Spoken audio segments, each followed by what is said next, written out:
Hello family, welcome back to my channel dream acting Priyanka. So guys, কেমন আছো তোমরা? আশা রাখছি সকলে ভালো আছো, আমিও ভালোবাসি। সকাল থেকেই ভিডিওটা আমি স্টার্ট করলাম। সকাল সকাল এই যে চা করে এনেছি, এখন মুড়ি মেখেছি, তো সবাই খেয়ে চলে গেছে, ও তো চলে গেছে, আর বাকি ছিল আমি আর দিদি।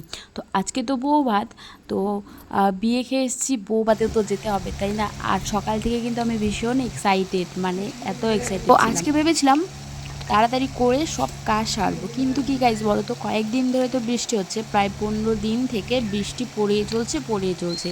আগের ব্লগগুলো দেখলে হয়তো বুঝতে পারবে তোমরা, মানে এত বৃষ্টি পড়ছিল। তো আজকে দেখলাম অনেক রৌদ্র উঠেছে, মানে ভীষণ পরিমাণে রৌদ্র উঠেছে, আর রৌদ্র তাপও অনেকটাই ছিল।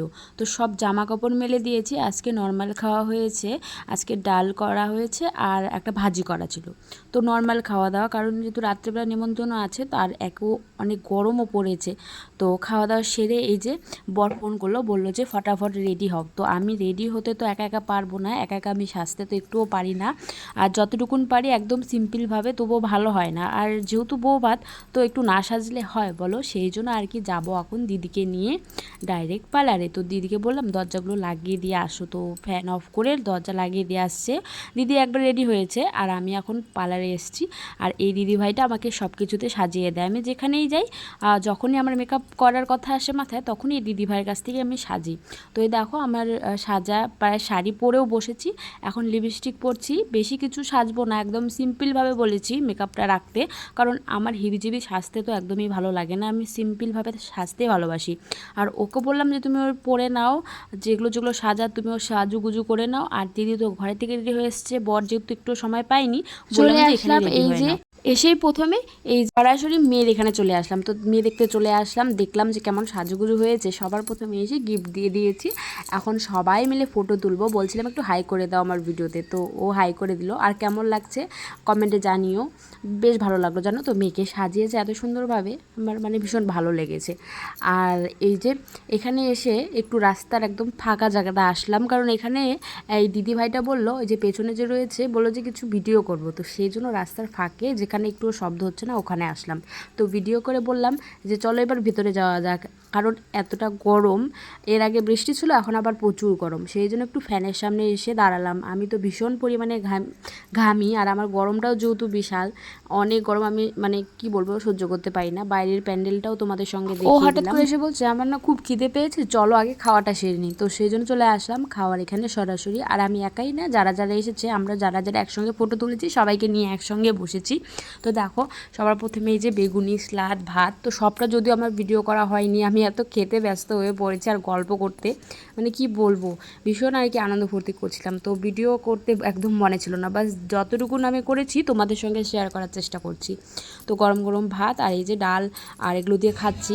তারপরে অনেক কিছুই ছিল, তো আমি সব কিছু তো নিইনি, যেগুলো যেগুলো আমার ভালো লাগে সেগুলো সেগুলো আমি নিয়েছি।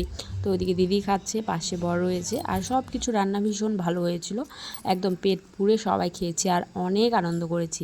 তারপরে চলে আসলাম খাওয়া দাওয়ার পরে নাচের এখানে। তো এখানে সবাই মিলে একটুখানি নাচ করে নিলাম, একদম খুব আনন্দ করলাম। তো বরকে বললাম একটু কিন্তু ভিডিও করবে, ওকে ঘরের থেকে বলে গিয়েছিলাম যে আমি যখন একটু সবার সঙ্গে ডান্স টান্স করবো, তখন একটু ভিডিও করো, ঠিক আছে? নয়তো আমি শেয়ার কী করতাম, তাই না?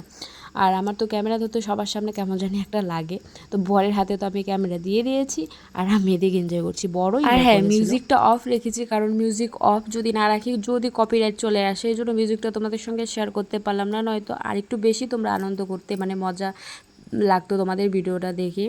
কি করব, মানে কপিরাইটের জন্য না, মানে কি বলবো, অনেক কিছু তো নিয়ম মেনে চলতে হয় ইউটিউবে, তাই না? নিয়ম মেনে না চলে তো আবার সমস্যায় পড়তে হবে। তো সব কিছু নিয়ম মেনে চলারই আমি চেষ্টা করি। তো অনেক অনেক আনন্দ করেছি, তোমরা হয়তো দেখেই বুঝতে পারবে। এত নাচ করেছি যে একদম ঘেমে ভূত হয়ে গেছি। আর দেখো লিপস্টিক আবার পুরো ছড়িয়ে গেছে, মেকআপটা আবার সব উঠে যাচ্ছে বলতে ঘেমে ঘেমে মানে পড়লে যা হয়। আর এদিকে চলছিল ফটোশ্যুট, তো নতুন বর বউয়ের ফটোশ্যুট চলছে, এখানে কিছু ভিডিও করে নিলাম। আর বর তো এদিকে মানে কি বলবো, গল্প করতেই ব্যস্ত। আমি এদিকে ফ্যানের সামনে আরামসে একটু বসলাম, আর পাশেই ছিল মেয়ের বাড়ির আর কি লোকেরা, বরযাত্রী। তো ফটোশ্যুট চলছে, আমিও কয়েকটা ফটো সুন্দর সুন্দর তুলেছি ওদের, যাতে করে স্মৃতি হয়ে। আর হ্যাঁ গাইস, আমাকে সাজটাতে কেমন লাগছে এটা অবশ্যই কমেন্টে জানিও, তাহলে আমি খুব খুশি হব। কারণ আমি নিজে নিজে সাজলে তো আমার নিজেকে একদমই ভালো লাগে না, বা আমি যখনই সাজি আমার নিজেকে দেখতে ভালো লাগে না, মনে হয় খারাপ লাগছে। তো যাই হোক, দেখতেই পাচ্ছ তোমরা বর বউ সবাই একসঙ্গে আর কি এখন এনজয় করা হবে। তো সবাই মিলে আর কি ওদেরকে টেনে টেনে এনেছে যে ডান্স করতেই হবে। এই একটা দিন সবাই মিলে আনন্দ করতে না করলে হয়, তাই না? বিয়েটা তো একবারই হয়, আর এনজয় তো আজকের মতো এনজয় তো আর সবসময় হবে না। তো দেখো সবাই মিলে বেশ এনজয় করলাম। তো অনেক এনজয় করতে করতে তো একদম নাজেহাল অবস্থা। তো যাই হোক, চলে এসেছি বাড়িতে, আর পারছিলাম না, আস্তে আস্তে প্রায় 3টে বেজেছিলো, রাত 3টে বেজে গেছিলো আস্তে আস্তে। তো যাই হোক, ভিডিওটা কেমন লাগলো কমেন্টে জানিও, ভালো লাগলে লাইক কমেন্ট শেয়ার করো। টাটা বাই বাই, দেখা হচ্ছে নতুন একটি ভিডিওর সঙ্গে। তোমরা সবাই সুস্থ থেকো, ভালো থেকো, গুড নাইট।